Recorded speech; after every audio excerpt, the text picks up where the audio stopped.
실버 대학을 이름을 바꾸려고 그럽니다. 실버라고 그러니까 70된 어르신들도 기분 나쁘다고 안 온대요. 그래서 실버 대학을 수정 노래 교실로 지금 명칭을 바꾸려고 합니다.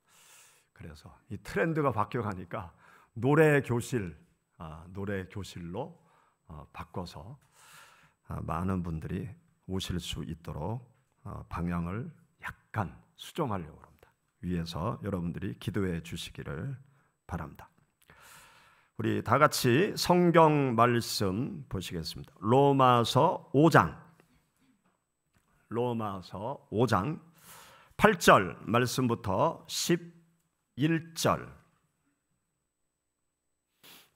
로마서 5장 8절 말씀부터 11절 다 같이 봉독하시겠습니다.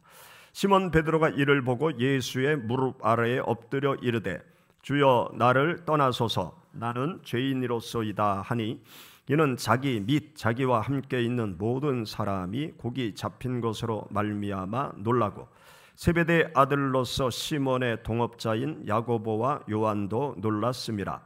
예수께서 시몬에게 이르시되 무서워하지 말라 이제 후로는 내가 사람을 취하리라 하시니 그들이 배들을 육지에 대고 모든 것을 버려두고 예수를 따르니라. 아멘. 이 시간 성가대 찬양이 있겠습니다.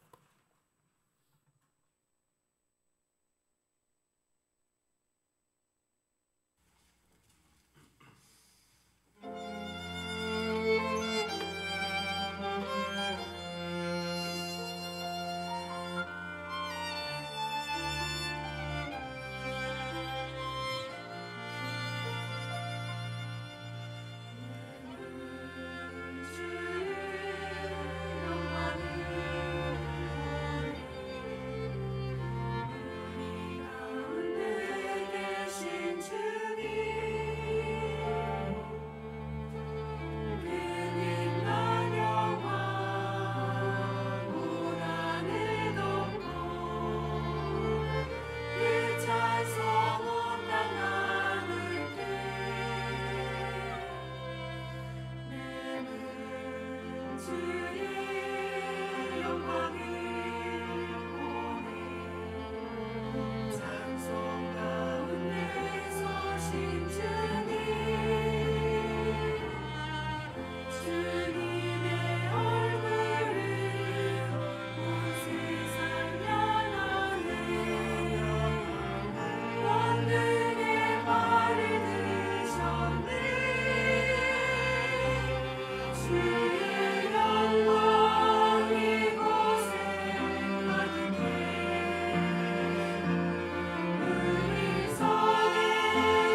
할렐루야, 감사합니다. 일당백의 성가됩니다. 아주 온 힘을 다해 주님을 찬양하셔서 감사합니다. 일당백으로 하지 마시고 많은 분들이 자원해서 풍성한 성가대를 만들어 가시기를 간절히 바랍니다. 여러분들과 같이 누가복음 5장 말씀을 3주에 걸쳐서 함께 살피면서 은혜를 나누고 있습니다. 예수님께서 갈릴리 바다의 새벽 시간에 가셨죠. 그리고 밤새도록 고기를 잡았지만 한 마리도 잡지 못한 베드로와 그 동료들의 빈배를 보시고 예수님께서 베드로의 빈배에 올라가십니다. 베드로에게 부탁을 하죠. 물에서 좀 떨어뜨려 달라. 그리고 해변에 있는 많은 사람들에게 하나님의 말씀을 전합니다. 그런 후에 예수님께서 베드로에게 필요한 것을 보답해 주시기 위해서 베드로에게 말씀을 하십니다. 깊은 데로 가서 그물을 내려라.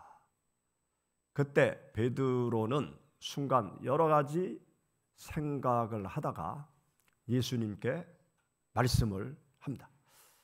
제가 밤새도록 수고했지만 고기를 잡지 못했습니다. 그런데 예수님께서 말씀하시니까 제가 깊은 데로 가서 그물을 내리겠습니다. 그러면서 깊은 데로 노를 저어서 그물을 던지게 됩니다.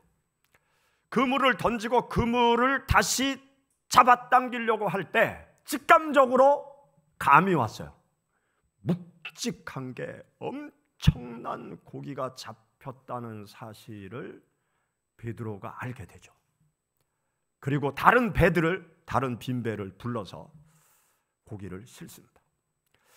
우리가 함께 읽은 이 본문 말씀을 보면 베드로가 고기가 잡힐 수 없는 장소에 잡힐 수 없는 시간에 많은 고기가 잡힌 그 상황 속에서 어떤 반응과 태도를 보이느냐, 기뻐하고 즐거워하고 환호성을 치는 그러한 모습이 아니라 여기 성경 말씀에 보면 의외의 반응을 보여요. 어떤 반응을 보이는가 하면 바로 배에 앉아 계신 예수님의 무릎 앞에 엎드리게 됩니다. 엎드려서 주여 나를 떠나소서 나는 죄인으로서이다. 그러한 반응을 보이고 있죠. 여러분 여기 성경 말씀 보세요. 누가복음 5장 8절의 말씀 우리 같이 읽어보시죠. 시몬 베드로가 이를 보고 예수의 무릎 아래에 엎드려 이르되 주여 나를 떠나소서 나는 죄인으로서이다 하니, 이 광경이 의외의 반응이라고 생각하지 않습니까? 많은 고기가 잡혔어요. 그리고 동료들의 배를 불러서 그 그물에 걸린 고기를 나눠 실었습니다. 그러면 환호하고 기뻐하고 즐거워하면서 노래하면서 노를 져서 바깥으로 나오는 광경이 연출되어야 하는데 여기 성경 말씀에 보면 주님 앞에 무릎을 꿇고 엎드려서 주여 나를 떠나소서 나는 죄인입니다. 이 반응이 의외의 반응 아닙니까? 왜 베드로가 주님의 무릎 아래 엎드려서 나를 떠나소서 제가 죄인입니다. 이러한 의외의 반응을 나타내 보였을까요? 이 사건은 우리들에게 중요한 것을 가르쳐주고 있습니다. 이 기적을 체험한 베드로가 예수 그리스도의 무릎 앞에 엎드려서 주여 나를 떠나소서 나는 죄인입니다 하면서 주님의 발 앞에 엎드리게 된 것은 그가 무엇인가 깨달았다는 거예요. 무엇을 깨달았을까요? 그 기적의 사건 앞에서 베드로가 무엇인가 충격적인 깨달음이 왔기에 그가 예수님의 발 앞에 엎드려서 주여 나를 떠나소서 저는 죄인입니다 그렇게 고백을 한 거죠. 무엇을 깨달았을까요? 베드로는 예수 그리스도에 대한 생각이 순간 완전히 바뀌게 된 거죠. 물고기가 잡힐 수 없는 시간에, 잡힐 수 없는 장소에서 예수님이 하신 말씀에 순종해서 그물을 던질 때 수많은 고기가, 자기가 평생 물고기를 잡았지만 이렇게 많이 잡은 적이 없는 그 엄청난 기적의 사건 앞에서 베드로가 예수 그리스도에 대한 생각이 순간 완전히 바뀌게 된 거예요. 내 앞에 계신 분이 인간 예수님이 아니라 하나님이시구나. 하나님의 아들이시구나. 우리가 기다리던 메시아, 왕이신 메시아 그리스도께서 지금 내 앞에 계시는구나. 그러면서 예수 그리스도를 하나님으로 깨닫는 엄청난 충격이 베드로에게 임해오게 된 것입니다. 그래서 그가 주님 앞에 무릎을 꿇은 거예요. 그리고 주여 나를 떠나소서, 나는 죄인입니다. 그런 고백을 하게 된 것입니다. 스펄전 목사님은 이 장면을 다음과 같이 설명을 해요. 사람들은 예수 그리스도를 단순한 교사로만 알다가 그분의 능력을 체험할 때야 비로소 예수님을 하나님으로 고백하게 된다. 예수 그리스도를 단순히 위대한 랍비 중에 한 사람으로 생각을 했는데 그 놀라운 하나님만이 행하실 수 있는 기적의 사건을 직접 목도한 다음에 이분이 인간 선생님이 아니라, 인간 랍비가 아니라, 위대한 랍비가 아니라 하나님이시구나, 우리가 기다리던 메시아시구나, 그것을 깨닫게 되는 것입니다. 베드로도 예수 그리스도의 말씀에 순종할 때 엄청난 물고기가 잡힌 그 기적의 사건 앞에서 예수님이 단순한 선생님이 아니요, 위대한 스승이 아니요, 하나님으로 깨닫게 된 것입니다. 그래서 주님 앞에 무릎을 꿇고 엎드려서 주여 나를 떠나소서, 나는 죄인입니다. 얼마나 베드로가 고기 잡는 데 있어서 교만했겠어요. 내가 밤새도록 고기를 잡았는데 한 마리도 잡지 못했습니다. 그런데 말씀하시니까 내가 말씀에 의지하여 그물을 던지겠습니다. 그 짤막한 문구 속에 자신의 경험, 갈릴리 바다에 대한 지식, 그게 다 들어있단 말이죠. 그 짤막한 지식을 가지고 주님의 말씀에 반대적인 생각을 했던 자기의 부족하고 연약한 모습을 그 기적의 현장 앞에서 보게 된 거예요. 나는 정말 아무것도 아니구나. 나는 정말 교만한 존재구나. 내가 주님 앞에서 그야말로 헛된 생각을 했구나. 그것을 깨닫게 된 거죠. 그래서 자신의 부족함, 연약함을 깨닫고 하나님이신 예수 그리스도 앞에 엎드려서 나는 죄인입니다, 나를 떠나소서, 그렇게 고백을 한 것입니다. 베드로가 이렇게 무릎을 꿇고 고백을 한 것은 또 다른 차원에서 성경시대 당시 베드로와 같은 행동은 특별한 상황 속에서만 사람들이 취하는 행동이었어요. 그때 당시에 유대 문화, 또 그리스 로마 문화, 그 문화 속에서 사람들이 언제 무릎을 꿇고 엎드리느냐, 그 문화가 있단 말이죠. 문화. 우리가 무릎을 꿇고 엎드리는 문화, 우리가 현대 생활 속에서 그런 일을 합니까? 언제만 하는가 하면 설 때, 세배할 때만 무릎을 꿇고 부모님에게 엎드리고, 그 다음에 제사를 지낼 때, 조상신에게 제사를 지낼 때 사람들이 무릎을 꿇고 엎드리잖아요. 그 외에 뭐 다른 때 무릎을 꿇고 엎드리는 적이 있습니까? 없잖아요. 그러면 성경시대 당시도 무릎을 꿇고 엎드리는 상황이 있단 말이죠. 언제 사람들이 무릎을 꿇고 엎드리느냐? 뭐 왕, 또 상관, 권위가 있는 사람, 그런 사람 앞에 가면 무릎을 꿇고 엎드리는 행동을 해왔습니다.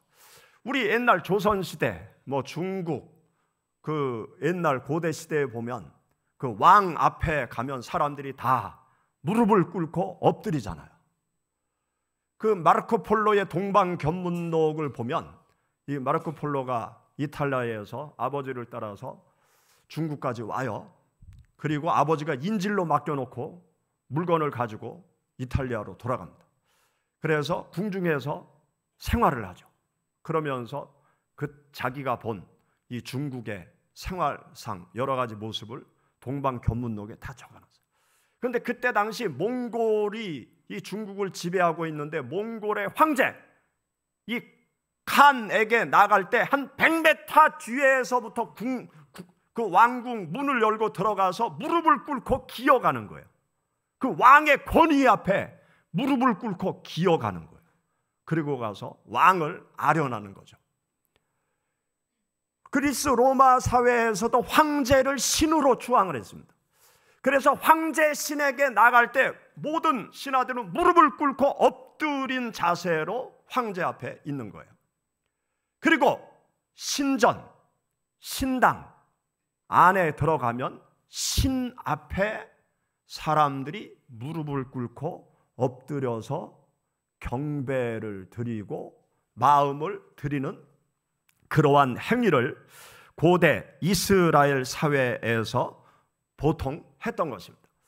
그러니까 베드로가 예수님 앞에 무릎을 꿇고 엎드린다는 것은 그 모든 것을 담고 있는 거예요. 예수 그리스도를 왕으로, 예수 그리스도를 하나님으로, 예수 그리스도를 메시아로 그가 깨닫고 그렇게 왕이요 신이신 분으로 내가 이제 당신을 경배합니다. 당신을 향해 내 마음을 드립니다. 그러한 자세를 가지고 베드로 사도가 예수 그리스도 앞에 무릎을 꿇고 엎드려서 나는 죄인입니다. 나를 떠나소서. 그렇게 베드로가 고백을 한 것입니다. 베드로가 물고기가 많이 잡히는 기적의 사건을 경험하고 자신이 부족한 죄인임을 깨닫고 자신 앞에 서 계신 분이 하나님이시라는 사실을 깨달은 이 사건은요, 베드로의 일생을 놓고 볼 때 그의 삶의 전환점이었어요. 베드로가 언제 바뀌게 되었느냐? 바로 이 배에서 바뀌게 된 거예요. 예수 그리스도를, 인간 예수 그리스도를 처음에는 만났지만 인간 예수가 아니신 하나님이시라는 사실을 깨닫는 그 순간부터 베드로의 일생이 바뀌게 되어집니다. 예수님을 하나님으로 믿고 따르면서 그는 더 이상 물고기를 잡는 피시맨이 아니라 사람을 낚는 어부로 그의 삶이 완전히 바뀌어지게 된 거예요. 예수 그리스도가 하나님이시다, 그것을 체험한 그 순간 그는 구원의 자리에 이르게 됐고 하나님을 위한 헌신의 삶의 길로 그의 삶의 방향이 완전히 바뀌게 되어진 것입니다. 사랑하는 여러분, 우리가 믿음의 길을 걸어갈 때 내가 알고 있는 예수 그리스도, 내가 알고 있는 하나님, 그 하나님을 현재 기적을 일으키시는 하나님, 그 하나님으로 만나는 사건이 우리 각자에게 있어야 돼요. 예수 그리스도가 내 머릿속에 지식으로 다가온 분이 아니라 내 삶의 기적을 일으키시는 하나님, 하나님만이 행하실 수 있는 놀라운 능력의 하나님이시라는 것을 내 삶의 체험을 해야 내가 온전히 구원의 자리로 들어갑니다. 나의 삶이 하나님을 위한 헌신의 삶의 길로 나아갈 수가 있는 거예요. 하나님을 만나지 못하면요, 구원의 자리에 갈 수 없어요. 하나님을 만나지 못하면 아무리 주님을 위해서 살라고 해도 사람들이 주님을 위해서 살지를 않습니다. 하나님을 만나야 삶이 바뀌는 거예요. 성경 말씀을 보세요. 하나님을 만난 순간 그의 삶이 송두리째 바뀌게 되어집니다. 여러분, 바울 사도를 보세요. 그가 사울이라는 이름을 가지고 예수가 인간인데 그가 부활했다고 난리치는 기독교인들, 아주 암적인 존재다, 다 죽여야 된다 그러면서 사울이 얼마나 예수 믿는 사람들을 잡아다가 감옥에 가두고 스데반 집사를 돌로 쳐서 죽이는 일에 이 사울이 앞장을 서고, 그리고 예루살렘의 기독교인들 잡아들이는 것도 속이 안 차니까 저 다맥색까지 가서 예수 믿는 사람들 다 잡아들이자 그러면서 다맥색으로 가다가 그가 바뀌었잖아요. 왜 바뀌었습니까? 자신은 예수가 인간이고 죽었다고 생각했는데 인간 예수가 죽었다고 확신을 한 그 사울 앞에 부활하신 예수님이 나타나셨잖아요. 부활하신 예수님께서 나타나서 네가 왜 나를 핍박하느냐? 주님이 천둥처럼 말씀하시며 다가올 때 이 사울은요 눈이 멀어버렸어요. 찬란한 빛 가운데 찾아오신 주님을 보고 눈이 멀어버렸어요. 그리고 그때로부터 사울의 삶이 바뀌지 않아요. 예수 그리스도를, 살아계신 예수 그리스도를 만난 순간 그는 구원의 백성이 되었고 주 예수 그리스도를 위한 자신의 삶의 길을 새롭게 열어간 사람이 사울 아닙니까? 하나님을 만나면요 사람이 바뀔 수밖에 없어요. 하나님은 지금도 살아계신 하나님이세요. 지금도 역사하시는 하나님이세요. 성경 속의 하나님, 성경 속의 하나님으로 계신 분이 아니에요. 성경 속의 하나님은 현재의 하나님, 지금도 살아서 역사하시는 하나님, 부활하신 예수 그리스도가 지금도 우리 각자에게 찾아오셔서 하나님만이 행하실 수 있는 놀라운 기적의 역사를 여러분들의 삶 가운데 계속 드러내시는 하나님이십니다. 여러분들 베드로처럼 주님의 말씀에 순종하세요. 주님의 말씀에 순종하면 기적의 역사가 나의 삶 속에 지금도 일어날 수 있어요. 지금도 기적을 일으키시는 하나님을 만나면 하나님 앞에 겸손해질 수밖에 없어요. 그리고 주님을 위해서 살고 싶은 열망이 생길 수밖에 없어요. 믿음 생활을 오래 한 분들 열정이 다 식죠. 믿음 생활 오래 한 분들 내가 구원받은 그 감격도 다 시들시들해지죠. 하나님은요 매일 만나야 돼요. 살아 역사하시는 하나님은요 과거에 만난 그 하나님 붙잡고 살면 모든 것이 다 희미해져요.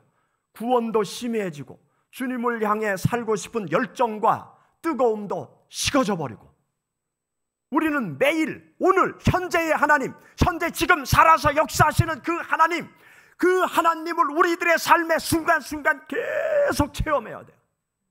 그러기 위해서는 주님의 말씀에 순종하세요. 베드로처럼 내 생각에 아니라 할지라도 하나님이 말씀하시면 하나님의 말씀에 순종하는 삶의 길을 걸어갈 때 베드로에게 수많은 고기를 잡게 하신 기적의 하나님께서 여러분들의 삶 속에 내가 할 수 없는, 세상 사람들이 할 수 없는 그 놀라운 일을 하나님께서 이루어 주시는 기적을 체험하죠. 기적을 체험하면 구원의 감격, 헌신의 열정이 다시 불타오르게 될 수밖에 없어요. 사랑하는 여러분, 우리가 믿는 하나님은 지금도 기적을 일으키시는 하나님, 지금도 역사하시는 하나님이십니다. 그 하나님을 날마다 체험하시고 그 하나님의 기적의 감격 속에서 주님을 따르시고 믿음으로 승리하시기를 주의 이름으로 축원합니다. 기도하겠습니다. 우리 말씀을 생각하면서 하나님 앞에 간절히 기도할 때 지금